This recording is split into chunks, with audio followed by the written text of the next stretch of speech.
Die Straßen in Finnland sind exceptionell gut für Rallyfahrer. Weil du sprichst über Wege und so Strecken in die anderen Länder so, sind nicht so einfach. Man sieht so viele Fotografien von den Sprüngen und etwa, sagen wir, 30, 40 Meter war nichts. Heute mehr als 50 Meter fliegt man. Aber die Straßen in Finnland sind so gut, man kann fliegen lange Strecken und das ist kein Problem. Hier ist alte Schule, die goldene Ära des Automobils. Mein Name ist Carsten Arndt und heute kommen besonders die Fans skandinavischer Rallyefahrer auf ihre Kosten.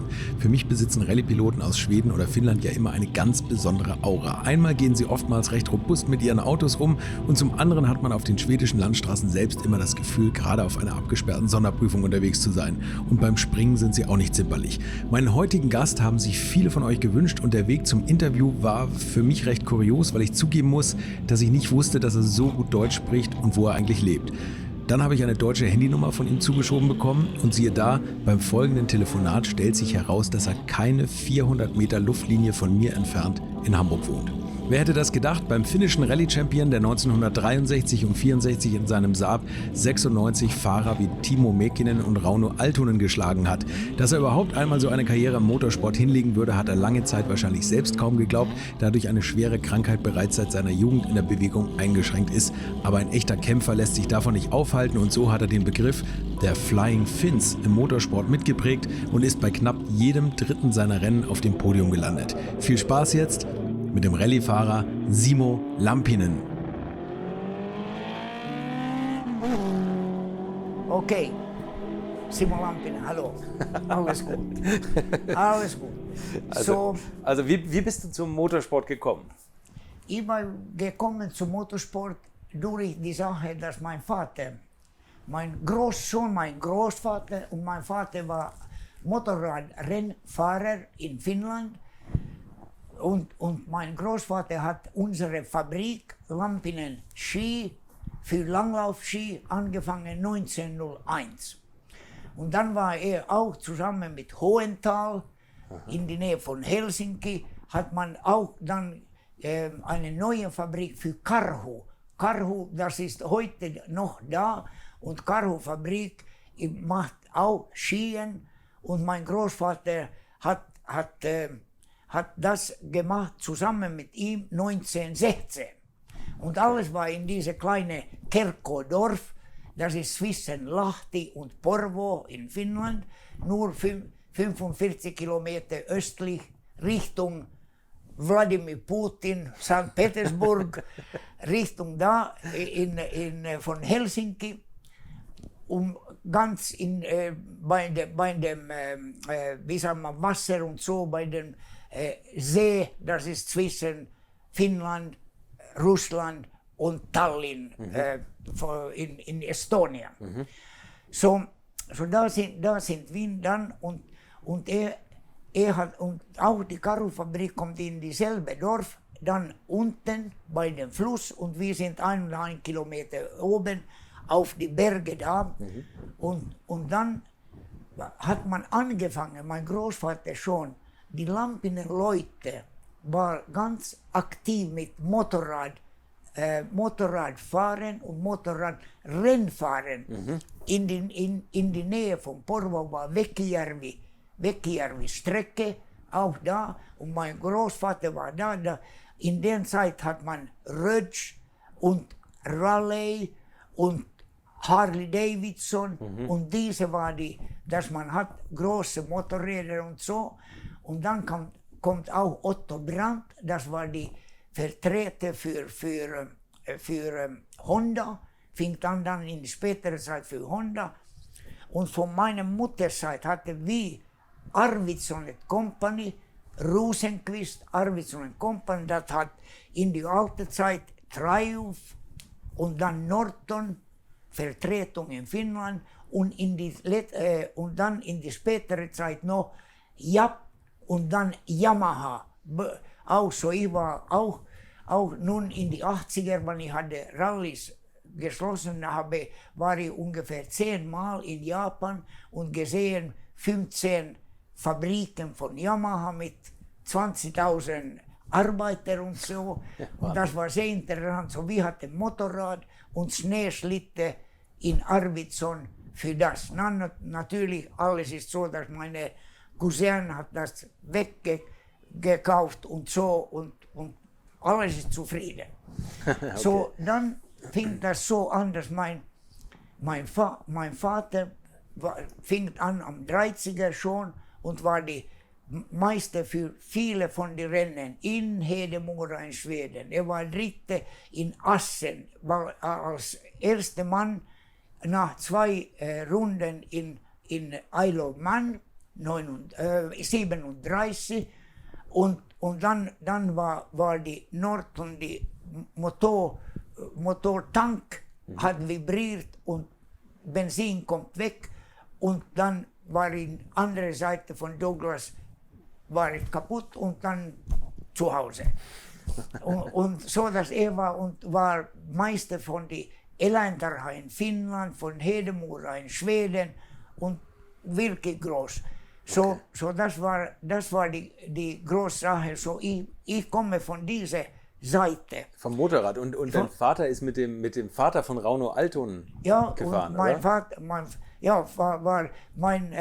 Rauno Altonens Vater August Altonen war mein Pateonkel.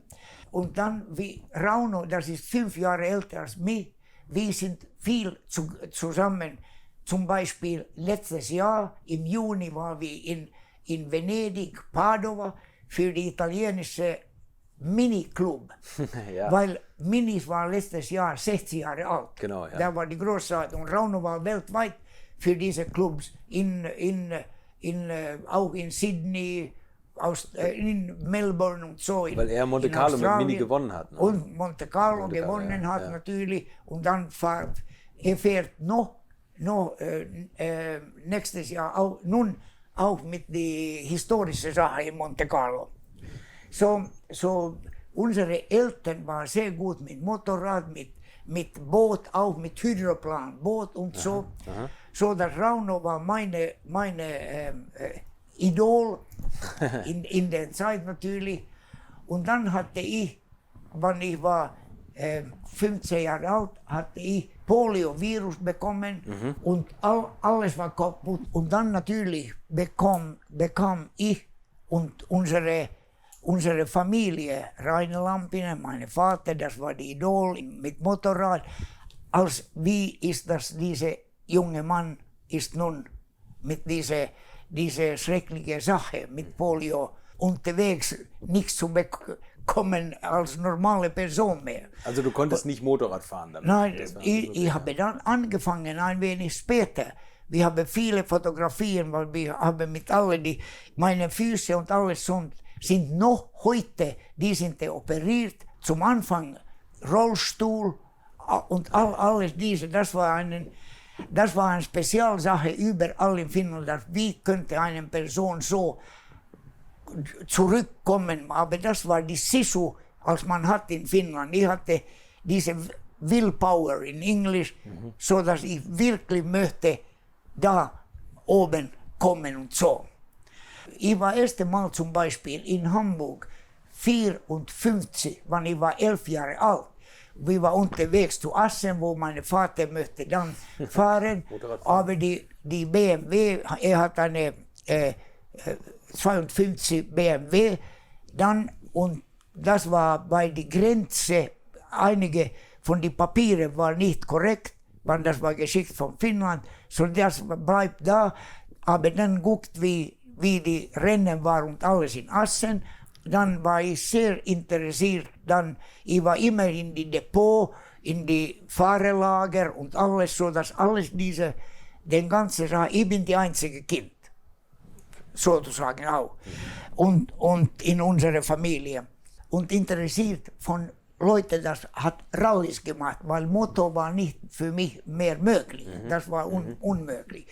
Und so, dass in die 60er und 59er, 60er wann wir waren nur 50 Kilometer von Kerkko unten zu Helsinki, kommt die 1000 Seen Rally. Kommt der vorbei? Und da war eine Sonderprüfung in Herttoniemi, in Helsinki. Und dann kann ich immer erinnern, da war eine TB-Tankstelle, wo man hatte eine kleine Pause. Und da war Timo Mäkinen auch mit seiner TR2 der Zeit und war eine große Person für den ganzen Rallys. So, wir haben geguckt, ich war mit der Jaguar von meiner Mutter und ich habe einen anderen Freund mit mir. Ich war dann nur 16 Jahre alt. Und dann, die Jahr später, habe ich bekommen die Führerschein, ein Jahr früher als normal. Wegen deiner Krankheit, dass du fahren durftest, für Krankheits... wie soll man bedingt, nun... krankheitsbedingt. For the... okay, say it in English. Yeah. I try to do it in English. For driving to school, I think. I drive to school, also the 10 kilometers, and then for therapy. Für Therapie zu Helsinki, das war blockiert so das war zwischen Lahti, Helsinki und Porvoo war die Führerschein, so okay. Und dann, auch heute nun ist diese Kalle Rovanperä, das war so gut in Monte Carlo, filmte die junge Mann, 19 Jahre. Ich sehe, in ihm sehe ich dasselbe Sache als mein Vater und ich ist Harry Rovanperä, der Vater, das ich kenne sehr gut von die 90er und ich habe ihm gebracht zu die 1000 Seen Rally, den Zeit, das ist nächste Rally heute. Und dann so, dass ich möchte auch sehr stark in die Rallys zu kommen. Und ich hatte einen Unfall mit meinen Freunden in die Nähe von Tromsø unten in Norwegen in die Sommer von 61. Hatte ich die mit unserer Saab, mit meinem Saab, mit dem ich hatte die erste Rallye als in die Juniorklasse 7 total bekommen. Und die nächste war 14. Und das war in die Sommer, das war 3 Tage später, als ich habe die Lizenz, wann ich war 18 Jahre alt, bekommen.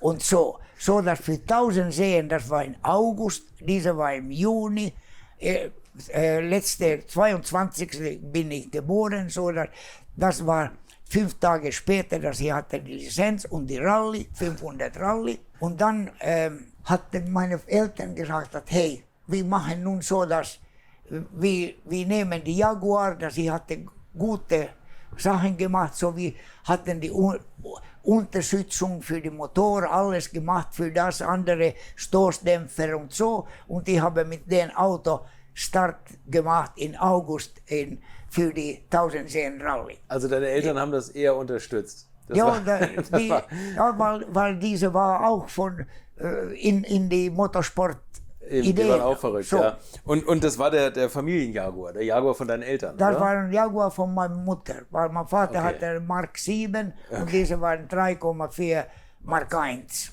Ja. Und dann habe ich das gemacht und dann später mit Saab und dann fing meine Karriere an wirklich, so dass schon die nächste, ich hatte eine gute Sache mit Carl Otto Bremer, da war die Importeur für Saab in Finnland. Importer heißt die Firma und er war auch schwedisch sprechende Person und hatte gute Kontakte mit Trollhättan und so in Schweden. Als ich hatte auch dann später gute Kontakte mit dem. So dass wir die erste Auto und die zweite Saab haben wir gekauft und neu gemacht für die Rallys. Aber dann kommt er schon für die Rallye in 36 mit dem Auto, das war in Trollhättan gemacht und kommt durch Carl Otto Bremer für mich. Die Jahr früher war ich 4. und dann 63 haben wir gewonnen, 64 haben wir gewonnen. Meine Zeit war in die 60er und in die 70er. Mit mit vielen Resultaten, diese können wir natürlich später. Können wir gleich noch drüber reden. Ja, und dann die große Sache für mich weg von Finnland war, dass ich war zweimal in Schweden für die Schweden-Rallye Zweite. Und dann war das ein wenig komisch, so dass Erik Karlsson und die Schweden möchten gewinnen, so dass wir hatten Noten und so. So war für uns in die letzte Nacht hat man nicht keine Noten für uns. Ich hatte immer einen schwedischen Beifahrer. Und Bosse Olsson war einmal und dann Torsten Palm, die Bruder von Gunnar Palm. Das macht die Sache mit Hannu Mikkola viel in die Ford, weil arbeitet mit Ford in Schweden. So wir hatten die schwedische Noten, das war alles gut. Ich war sehr gut akzeptiert in Trollhättan beim Saab, weil meine Sprache war Schwedisch. Und du warst der Saab-Werksfahrer gleich? Ja, ich war Saab-Werksfahrer von 63 weiter. Ja, okay, ja. Ja, und macht viele von die Rallyes dann mit Saab. Ja. Auch in Polen, auch in Tschechoslowakei, in Austria und so in die Mitte von 60er. Und das war also es ging ja los mit dem Saab 96. Das Modell 96, fing dann ne? mit der 96. Also wer den vor Augen hat, mit so einem ganz runden Dach. Das war ein gutes Auto und das war sehr gut, weil die, wie sagen wir, Spur war ganz... Eine schmale Spur, ne? Ja, schmal und 15 Zoll Reifen. Aha. Und dann und auch die Federung war ganz lang sozusagen. Ja.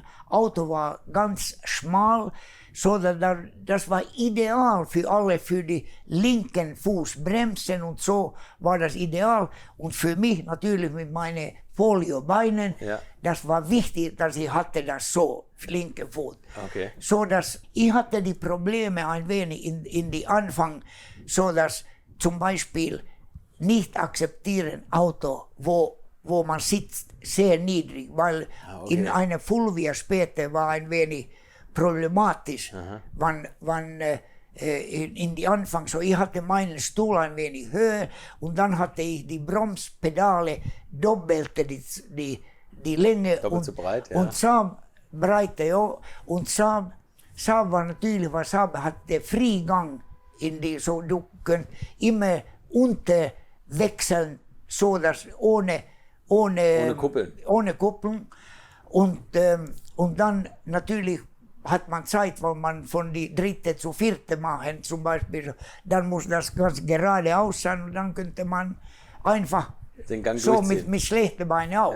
Ja. Aha, okay. Aber unten so, dass diese war eine Sache, das kommt ein wenig, aber dann, wir haben alles in Skandinavien gewonnen, 1000 See und so, Schweden Zweite die ganze Zeit und dann Zweite auch in Tschechoslowakei, wo zum Beispiel Jean Todt war Fünfte zusammen mit Vinatier in die Alpine. Jean Todt, der spätere Ferrari-Teamchef, der war Beifahrer, ne?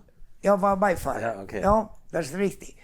Und guter Freund von mir sozusagen.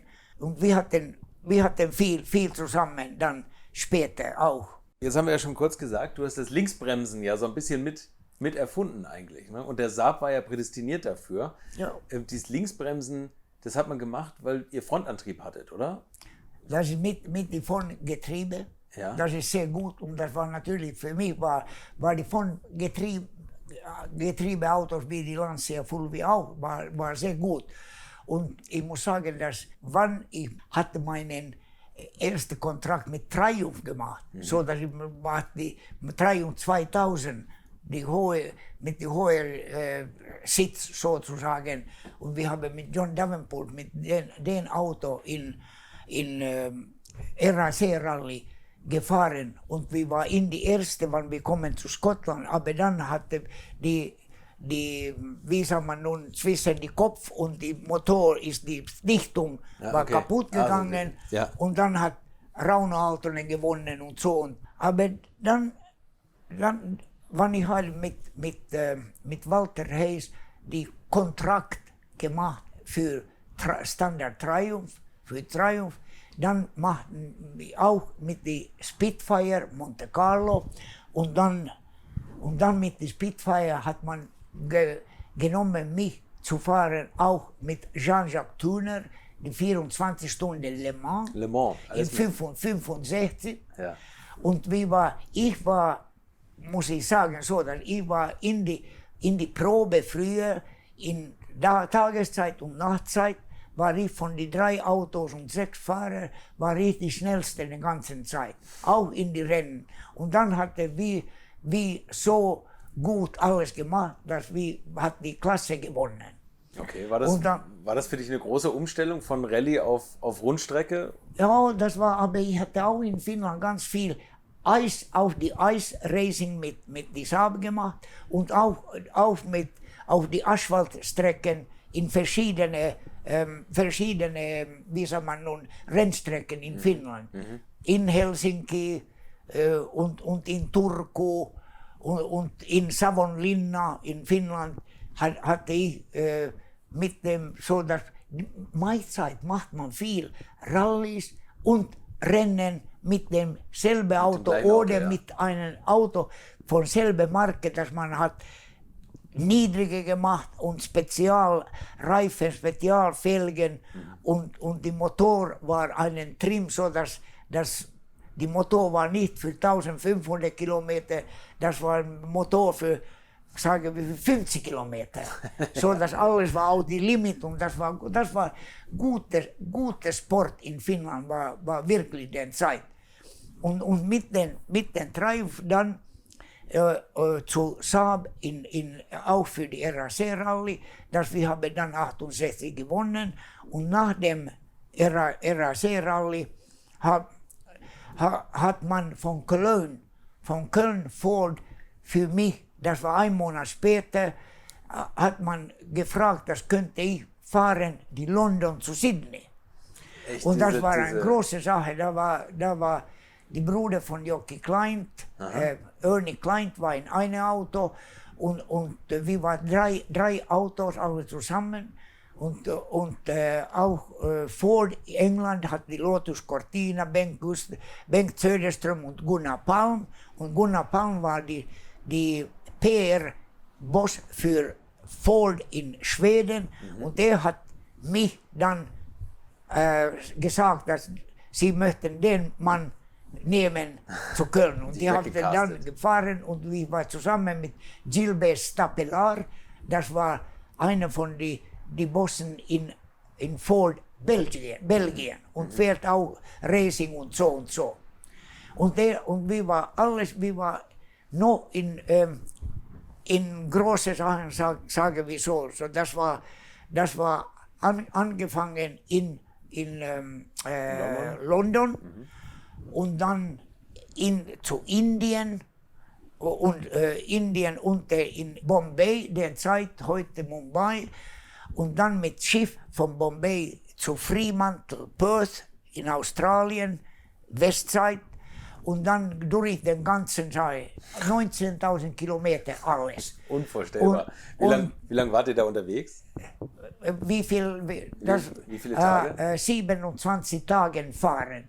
Plus dann mit dem Boot, Schiff war 10 Tage und 7 Tage und all, da war viele Sachen, das war interessant. Und da fing auch meine Idee mit Indien, wo ich habe dann später in die 80er und 90er 30, 40 Kursen für Rallyfahren und so in Indien, weil meine englische Sprache war natürlich die beste Sprache da. Ja. So dass ich habe viele gemacht für die Föderation in Bombay auch. Aha.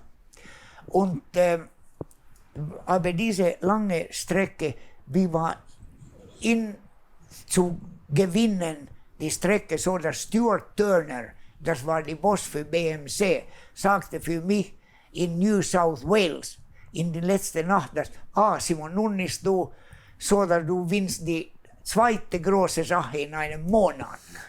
Aber dann habe ich ein kleines Pferd, wie war in die, mit französischen Citroën und mit Rauno Altonen, war wir zwischen, sagen wir, 15, 20 Minuten, wir waren 8 Minuten in vorn. Und dann habe ich einen kleinen Fehler gemacht. Wenn wir kommen in eine Farm, mit dem Auto in Slide so zu machen und ich glaube, das war okay durch den Fence, sagt man. Durch den Zaun. Zu fahren, weil das alles Holz, man drinnen der Holz war eine Metallsache, so die Auto schwingt um und in die Sand so und einer von die Räderarm für die Reifen, einen Arm war gebrochen und das zu machen war 17 Minuten und wir waren dann am Ende 15. in den ganzen Rallye. Das war schade. London, Sydney. Da wart ihr mit 8 Minuten Vorsprung auf so viele Kilometer. Das ist unvorstellbar. Ja, alle waren so. Ja, Wahnsinn. Und dann fing meine Sache mit Fiorio. Fiorio hat gefragt, okay, kannst du für uns bekommen mit Lancia? Und dann habe ich in 69 zu 70 die Kontrakt gemacht mit Lancia. Und dann anfangen mit Lancia Fulvia. Ich war 4. und 16 in Rallye Monte Carlo. Ein wenig Probleme und so, aber das war okay. Dann haben wir Marokko gewonnen. 72, aber 70 already schon habe ich die portugiesische Weltmeisterschaft Rallye Portugal gewonnen mit dem Auto. Und dann fing die 70er, das war eine gute Zeit für mich noch, so dass ich war in Skandinavien mit dem blau-weißen Saab die ganze Zeit, eine finnische Meisterschaft noch gewonnen, 72, die 1000 Seen 3. Mal gewonnen und dann in derselben Zeit viel gesprochen mit Jean Todt auch und dann hat die Peugeot bekommen von Peugeot, möchten, dass ich fahre mit diese und mit die Peugeot in Marokko zum Beispiel war ich dann 2. und 4. Und das war dieser Peugeot 504, oder? Das war 504 Coupé. Ah, okay, ja. Einmal 504 so und einmal 504 Coupé. Mit dem V6-Motor, ne? Also schon was V6, gemacht ist. Ja. Du bist ja in den Jahren für verschiedene Werke gleichzeitig gefahren, ne? Du bist für Saab gefahren und gleichzeitig auch für Lancia. Ja, das ist richtig. Für Saab und dann DAF ein wenig auch und so, dass ich hatte verschiedene viele Start und generell war das sehr, sehr gut gegangen. Und sagen wir das, wann ich habe dann für die Sorge von unserer Fabrik, Skifabrik und die Sorge von unserer Familie, wir hatten schon wir hatten eine Tochter und dann die erste Sohn 70 kommt, so habe ich 1 Monat früher als November in unserer Fabrik eine Pressekonferenz gehabt, früher von der RAC Rallye in 79, dass nun mache ich Schluss. So ich hatte alle die Pressleute, 5 von den besten Pressleuten in Finnland. John Davenport war engagiert auch, weil ich dann fährt mit die TR7 schon 3 Jahren für John Davenport mit Fred Gallagher und so. Und dann die letzte Rallye war meine Rallye in 79 mit dem Triumph. Und dann nach dem Rallye hatte ich noch 3 Offert zu fahren. Eine von Uwe Andersson mit Toyota. Uwe Andersson hat für mich gesagt, dann am Ende von der RAC, Simon, du kannst wegkommen von deiner dumma Idee, dass du stopp nun. Ich habe einen Kontrakt für dich für 3 Jahre nun. Und ich sagte, er telefonierte noch früher, als ich war in Heathrow Flughafen zu Helsinki zu fliegen. Und ich sagte, okay, ich telefoniere dich, wann ich bin in Helsinki. Und dann habe ich das gesagt, wann ich war in Helsinki, nein, ich bleibe mit meiner Sache, ich mache es nun Schluss. Da bist du so, und ich hatte die Offerte von da, ich hatte eine Offerte von John Davenport für Triumph-TR7 für Zukunft und dann eine von Saab. So ich hatte alle diese, machte ich Schluss. Und ich muss sagen, das war eine gute Idee, so zu machen. Ich bin sehr freut heute, dass ich hatte das gemacht. Dann war ich in die Anfang von 80er für die finnische Föderation für die junge Leute, für die Juniormeisterschaft. Das war in Schweden und dann in Schottland, dann in Holland, in Niederlanden, in Belgien und Deutschland beim Trier, da unten in Metz und so, hat man die Ralle, war ich 5 Jahre die Boss für das. Und in 80er hat Uwe Andersson dann gegeben Auto für Juha Kankkunen in RAC. Und Juha war 7. in die RAC-Rally. Und dann in die Presskonferenz in Bath hat man mich gefragt, wie ist das möglich, dass er ist so gut, dieser junge Mann mit dem Auto. So habe ich gesagt, if you want to win, you need a Finn. If you like to win, you must have a Finn. Und diese fliegende Finnen als Air Flying Finns, diese fliegende Finnen fängt an von 63 bei Rauno Aaltonen. Fährt mit dem Mini die Tour de France Alpenfahrt. Ja. Tour de France. Und war in von die anderen Coupé-Autos mit einem kleinen Mini und hat das gewonnen. Man hat viele Rennstrecken auch und natürlich alle die Porsche und Jaguar und so war früher da, aber alle die normale Autos, BMW und so, war hinten Rauno. Und dann hat die Freund, heißt so viel als Jerry Phillips, von No Motoring News, das ist Autosportanteile heute, Motoring News, hat geschrieben, that this Finn was in front of the other big cars. He must have been flying. And das ist von wo es startet. In 63. Ja, okay. Und diese kommt von zwischen diese Ohren, diesen da. If you want to win, you need a Finn. Sehr gut. Ich muss noch mal einen Tick zurückspringen, weil das ist, finde ich, so interessant, dass du in verschiedenen Jahren mit so vielen verschiedenen Autos gefahren bist. Wie stellt man sich da eigentlich um? Also ich dachte immer, man hat ein Auto und da trainiert man drauf und das beherrscht man perfekt.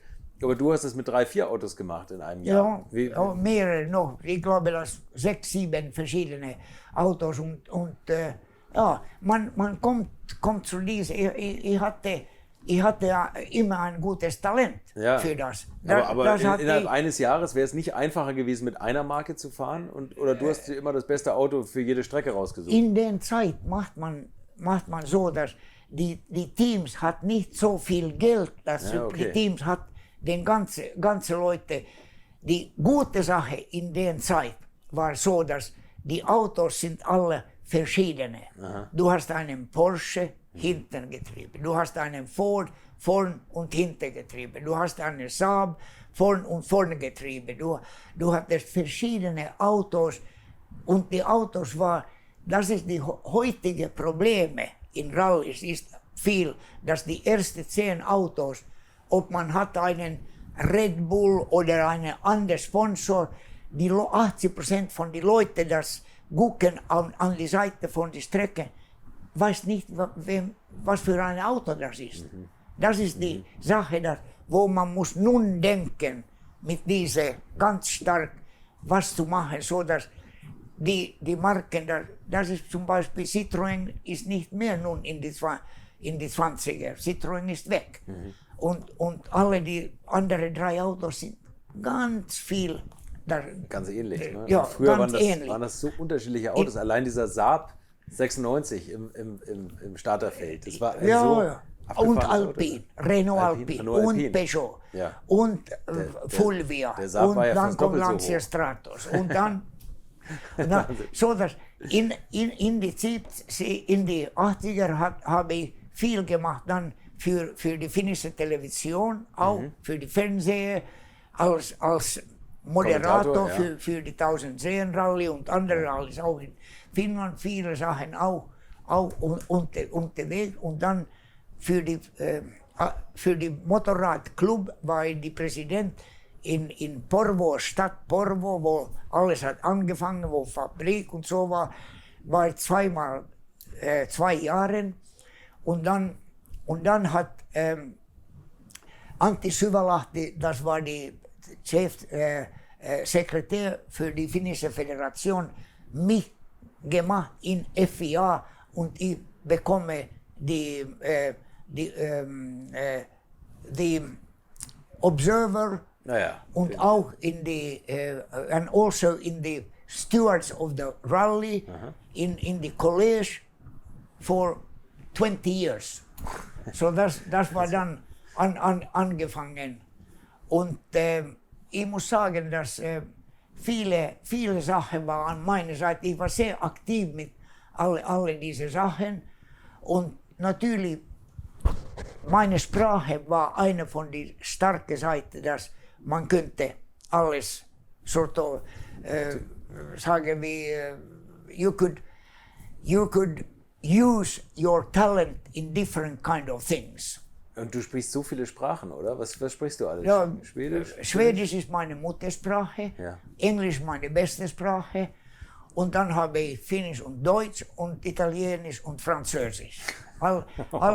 Und diese 3 spätestens ist, sagen wir, Straßenniveau, da geht das gut, Straßenniveau und dann, wenn man braucht mehr Universitätsniveau, so dann habe ich die 3 beste Sprachen. Heute ist das eine gute Sache und ich habe immer gedruckt, dass für die neuen Fahrer in Finnland auch alle die neuen, das kommt dann mit Markku Alén, mit Juha Kankkunen, mit Tommi Mäkinen und alle diese Sprachen und Markus Grönholm und so. Sprachen sind wirklich die wichtige Sache. Ich weiß, dass du von denen, die du jetzt gerade genannt hast, so eine Art Held bist, ne?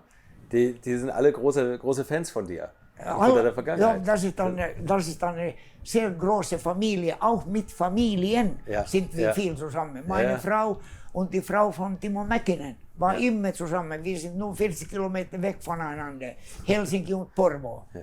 Und als wir wohnen nun in Hamburg hier, so Blankenese und hier ist dasselbe Sache als Helsinki und Porvoo. Ja, okay. Ungefähr. Und Wasser auch. Da ist die ganze Nordsee ist da.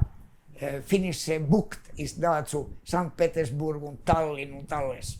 Und du bist immer noch so viel unterwegs, oder? Du kommst gar nicht zur Ruhe. Also wir haben für diesen Termin, das muss man jetzt mal dazu sagen, wir wohnen 400 Meter auseinander und wochenlang habe ich hinter dir her telefoniert und du bist so viel unterwegs. Du bist eigentlich jede Woche in Finnland. Ne?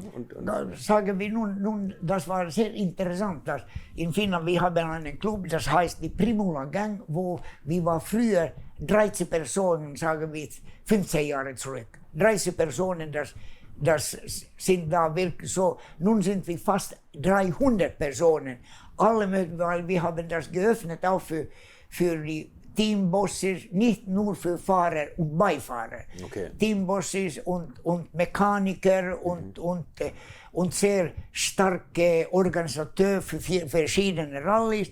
So nun ist das unsere Sammlung ist jeden Monat die erste Dienstag. Okay. 12 Uhr in einer Stelle in Helsinki, das heißt nun Restaurant Blue Peter. Ein schöner Platz, wie man könnte hier sagen, beim Elbe zum Beispiel. Ja. Okay. eine sehr schöne. Und wir sind alle da, wir treffen uns und dann haben wir verschiedene Sachen, wo wir mit diesen Elementen gehen.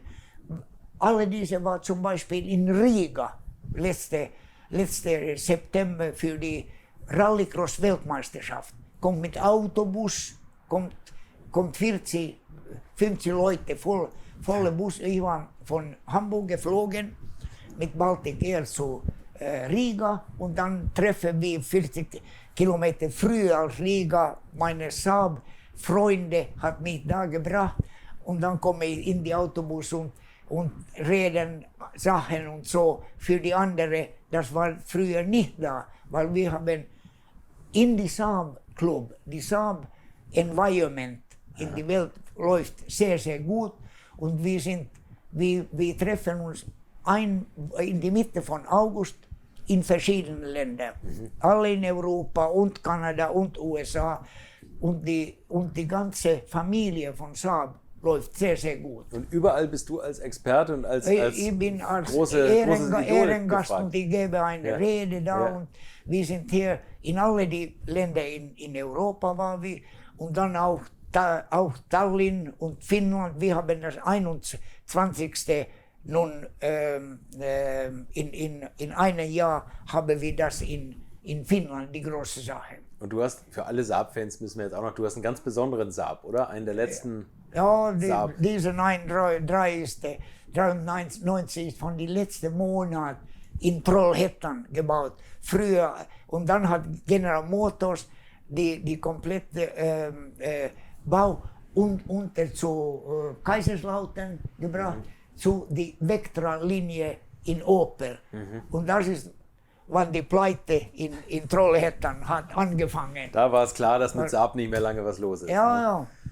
Okay. Das ist, und nun die Besitzer, das kommt von China, das war die Gävle Universität in Schweden und hat mit Bio-Sachen in Russland, in China viel Geld gemacht.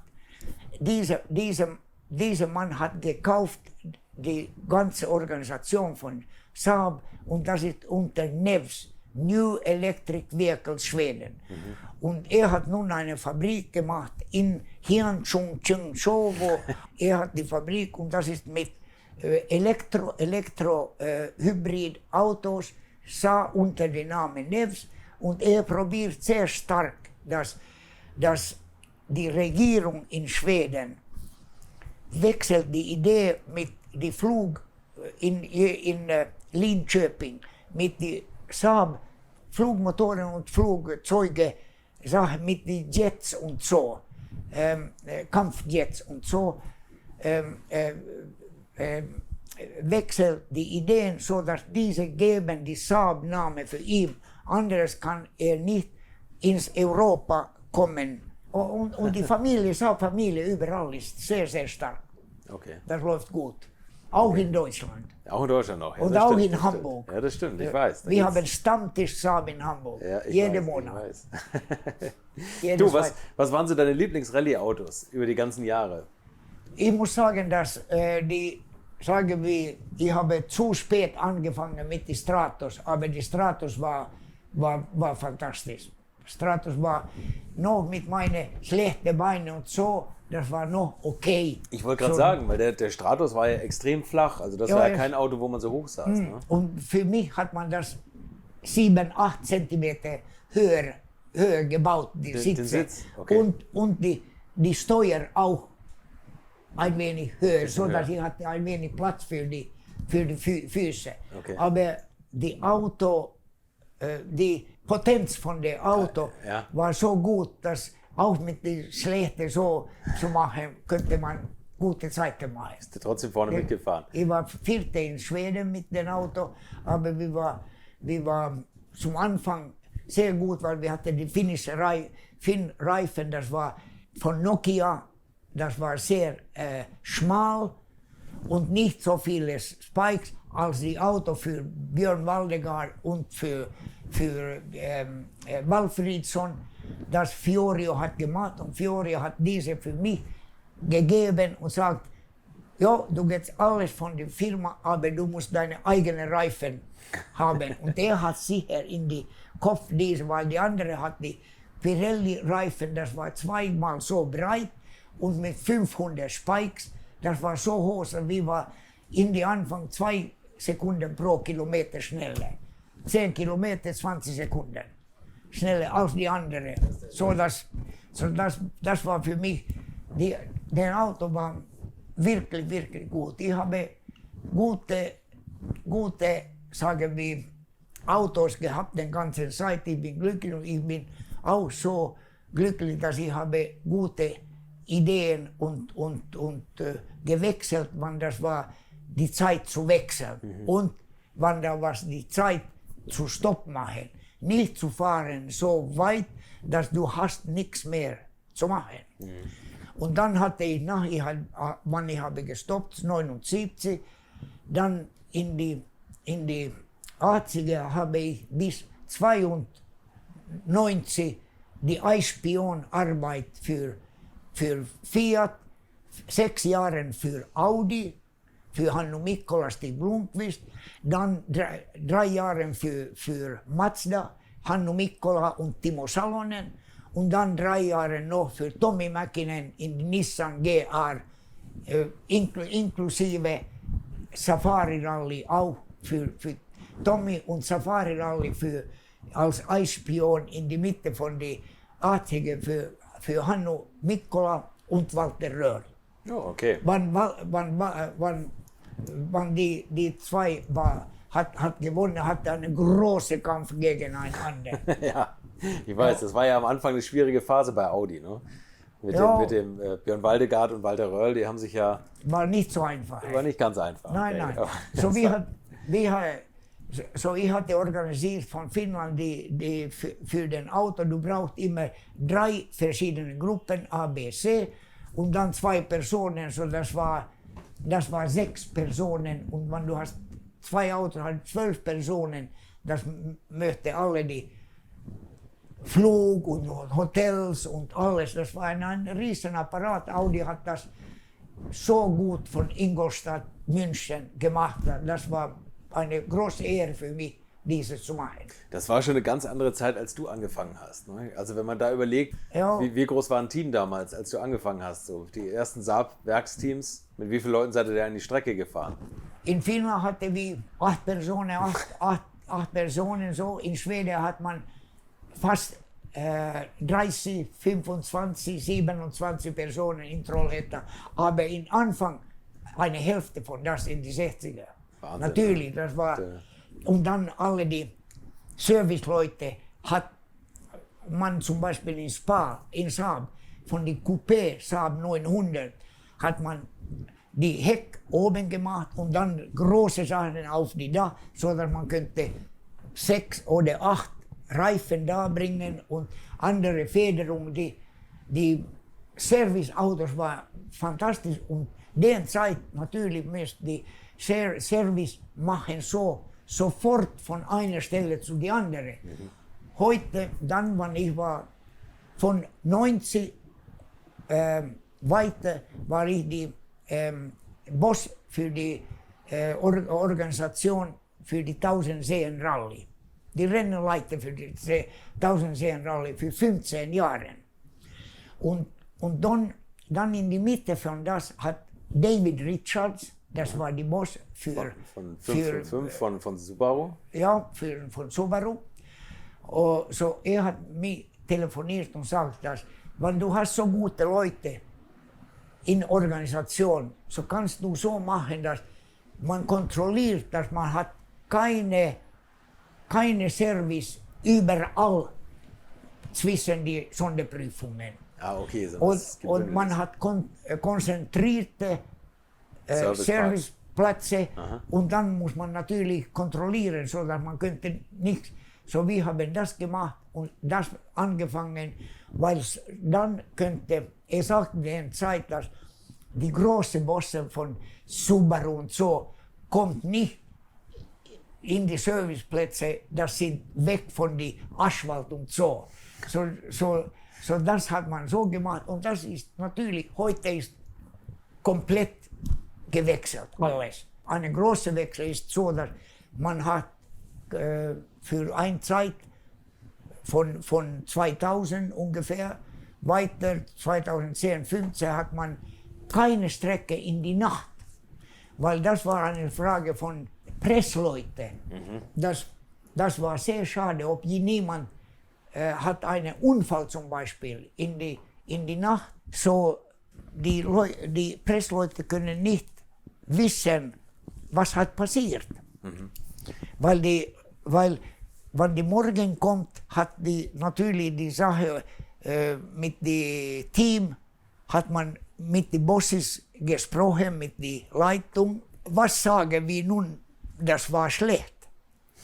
Aber heute ist das etwas anderes. Du hast Kameras drinnen, überall, in der Cockpit, du hast alle, du kannst nichts mehr alles ist offen. Ja. Und das ist eine gute Sache. Das ist eine sehr gute Sache. Und auch in die Nacht hast du nun Licht so viel und so, da drinnen Licht oder so, dass du kannst sehen und total folgen, wie you can follow the thing all together. Ja. Bist du mal zu deiner Audi Eisspion-Zeit so ein Gruppe B Rallye Monster gefahren? Selber? Nein, Rallye Monster I did not go. No. Okay. No, ich weiß, wo Valentino Rossi und so. Valentino Rossi einmal war guter Freund von mir, weil ich habe mit Michel Mouton und Fredrik Johnson, die Race of Champions, war ich die Rennenleiter von 90 weiter bis 2008 in Peking, jedes Jahr. Okay. So ich war zusammen mit diese, du kennst diese, dass man hat zum Anfang in Palma de Mallorca. Da ging es los, ja, hat man da und man hat angefangen in Barcelona. Angefangen zweimal in Barcelona und dann unten zu die Insel da in Palma und dann später in die Stadion in Paris und auch in Deutschland, in Düsseldorf hat man ein paar Jahre. Und dann in Japan 2008 und dann habe ich gesagt, Dankeschön, das war genug für mich. Dieses Race of Champions, das hat die Michel Mouton eingeführt, glaube ich sogar, ne? Ja, Michel Mouton. Die hat das erfunden. Michel Mouton und Fredrik Johnson, Fredrik Johnson war ein Journalist von Schweden, von der Zeitung und dann hat man, diese sind zusammen und hat ein Kind zusammen. Aber nun verschiedene Sachen.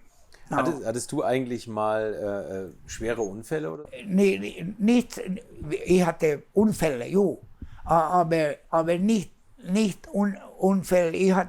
Ich war in Korsika mit DAF, habe ich einen Unfall gehabt in die Trainierung und ich war dann in Bastia, in die Krankenhaus und ich habe hunderte Stück überall und die Schulter war kaputt. So ich war so und ich war noch in einer Spezialschule für wie Universitätsschule in Porvoo in Finnland. Ja, das war 67. Und ich war mit den das war die Unfall, das könnte wirklich hart sein. Dann hatte ich natürlich einen anderen mit RAC 64, wann wir haben rollt in Epping vielmal in alles, aber das war Dankeschön für die Saab, das war nicht so schlecht für die Fahrer. Okay. Habe ich mir etwas anderes, habe ich schwere nicht schwer. Aber wenn du dich mit dem Saab überschlagen hast, musste man nur sehen, dass man keinen Baum trifft und dann bist du meistens auf den Rädern gelandet und konntest weiterfahren. Oh, direkt so. Und dann, ich kann erinnern, dass wenn wir fahren in RAC, zum Beispiel in Yorkshire, einmal über die Kanten und das war so gegangen, so habe ich steuert, so dass das geht und rund um die ganze 360 Grad und auf die Räder und dann direkt. Gleich wieder weiter. Ja, und da war viel Applaus von den Leuten, das war da als Zuschauer. Und, Das war in die Morgen 10 Uhr, so das war, Licht war da. und die 1000 Seen Rallye, die gilt ja so als die Rallye mit den meisten Sprüngen. Ja, Das war früher auch schon so, oder? Dass man da schon der fliegende Finne war, automatisch. ja die Sprung und so. Ja. Ja, man sieht so viele Fotografien von den Sprungs noch fliegenden heute. Autos, ne? Und etwa, sagen wir, 30, 40 Meter war nichts. Heute mehr als 50 Meter fliegt man. Das ist Das unglaublich ist, eigentlich. aber die Straßen in Finnland sind so gut, die sind nicht nach dem Buckel, sagen wir so, so ist die ganz gerade, das ist nicht eine schlechte Sache hinten. So. Man kann fliegen lange Strecken und das ist kein Problem. Nein, die Straßen in Finnland sind exceptionell gut für Rallyfahrer, weil du sprichst über Wege und so Strecken in die anderen Länder, so sind nicht so einfach. Aber daher kommt es ja auch, dass so viele finnische Fahrer so gut fahren, Ja, das ist die Frage. dass ihr daherkommt, ne? Und immer heimlich üben konntet. Ja. Welches war deine Lieblingsstrecke? War das die 1000 Seen Rallye? 1000 Seen Rally, Ouninpohja in der Nähe von Jämsä. Da ist ein Platz, wo man kann von 0 Kilometer zu 50 Kilometer die Strecke machen. Das ist eine, sagen wir, 30 Kilometer ein Weg, 100 Kilometer die andere Weg, wo du hast verschiedene Möglichkeiten. Das wir haben gemacht, so dass einzige Mal kommt mit FIA, so dass man kann nicht die Geschwindigkeit mehr als so und so, die Media bekommen, so dann muss man ein wenig 5-7 Kilometer in die kleine Strecke inzwischen machen, das kommt aber die wirkliche, wo die ursprüngliche Strecke, als ich habe in die Buch geschaut, das ist sehr, sehr schön und guter Weg, da ist die Media viel mehr natürlich. Kommt zu 130, 140 Kilometer. Wärst du eigentlich lieber, also wenn du jetzt so die heutigen Rallyefahrer siehst, wärst du lieber heute Rallyefahrer oder bist du froh, dass du das damals erlebt hast? Das ist eine gute Frage. Ich bin sehr, sehr glücklich, was ich habe meine 20 Jahre gemacht und dann nachher mit der Arbeit, mit den Möglichkeiten zu arbeiten mit FIA und mit der finnischen Föderation und mit der ganzen Organisation für 1000 Seen. Das hat für mich geöffnet die Welt, so dass in die 2000 Anfang war ich als Rennenleiter denselbe Zeit für 1000 Seen, für Rallye in Türkei Weltmeisterschaft, für Sardinien Weltmeisterschaft und dann in Thailand für die Asia-Pazifik Meisterschaft da mit die Thailand Rallye, und das ich habe seitdem immer gemacht und dann war ich auch dann mit Indien habe ich gebaut die Rallye für die Asien-Pazifik, aber Indien war ein wenig schwierig, nicht für meine Seite, für die sagen wir, für die Probleme mit der Föderation und mit den Privatleuten und so und so. Das war nur 3-4 Jahre, aber die lokale Rallys geht ganz gut unter von Goa zum Beispiel. Wenn du gehst zu Chandigarh, Shimla und so Stellen. Was du alles von der Welt gesehen hast. Ja, Dann- Indien habe ich sehr, sehr viel und für Indien für mich ist sehr interessant. Und dann habe ich auch viel gemacht mit Rallye Australien in Perth. Nicht als Rennleiter, mit FIA als Kontrollant. Und in die Türkei, da hast du die Rennstrecke gebaut, oder? Da habe ich alles gemacht mit Rennstrecken. Ich hatte gute Leute mit mir, Metin Schecker und so. Das war mein zweiter Mann und die ganze Organisation, da war gut. Und in Antalya, Kemer, Kumlucha, Göynük, Sötjuma da oben, weil du hast Schnee auch. Schnee und von Schnee, wenn du kannst Skifahren in Schnee, kannst du unter zu die Wasser kommen in eine halbe Stunde und die Verschiedenheit ist von Schnee unten 13 Grad. War Wahnsinn. Das ist eine sehr schöne Area. Dann haben wir probiert, das in 2000 noch zu machen in die Nähe von Istanbul und so. Aber das war nicht so glücklich. Nun hat man das letztes Jahr und 8 Jahre war keine Rallye in Weltmeisterschaft da. Hat man das unter zu Izmir und Izmit und auf die andere Seite von Griechenland. Aus heutiger Sicht, was ist so deine Lieblingsrallye, wenn du heute, du guckst wahrscheinlich noch jede Rallye im Fernsehen, denke ich mal? Monte Carlo ist fantastisch. Ja, okay. Das ist wirklich gut, muss ich sagen. Das ist, und dann Portugal zu mich ist wirklich auch fantastisch. 1000 Seen ist speziell, natürlich, das ist die Heim. So dass Schweden ist so gut, ob die Wetter ist gut und so. Andere, ob das ist zu mild im Wetter, das ist 0 Grad und so, dann hat man nicht so hartes Schnee, das geht durch zu Matsch, die, ne? Ja. zu die, wie sagt man nun, to the gravel, Ja. it goes through. Warst du Spezialist für irgendwas Besonderes? Also für Matsch, für Schnee oder für Asphalt oder für Sand? Gab es da irgendwas, was du besonders gut konntest? Für mich war alles akzeptiert. Okay. Alles war akzeptiert. Was war nicht so schön, zum Beispiel in Kenia oder sagen wir in Argentinien und so, wenn das war sehr trocken, hat man sehr viel Staubproblem. Ja. Ja. So dass wir sagen immer so, dass, das ist schön, nun regnet das, kein Staub. Das war die große Sache, weil in die Staub war sehr schwierig zu fahren für die anderen Autos. Die erste war natürlich gut, Ja.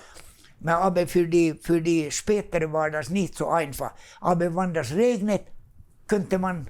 Kommt man dicht auffahren. Ja. Du, ich habe eine letzte Frage. Und zwar mal angenommen, das Erdöl würde ausgehen. Ja. Und jeder Mensch bekommt noch ein 50-Liter-Fass Sprit. In welchem Auto und auf welcher Strecke verfährst du es? Mit 50 Liter. Die letzten 50 Liter. Ja, ich muss sagen, dass Ouninpohja in Finnland, in die Nähe von Jämsä, wäre noch am längsten, weil das ist etwa 48 Kilometer kann man haben da.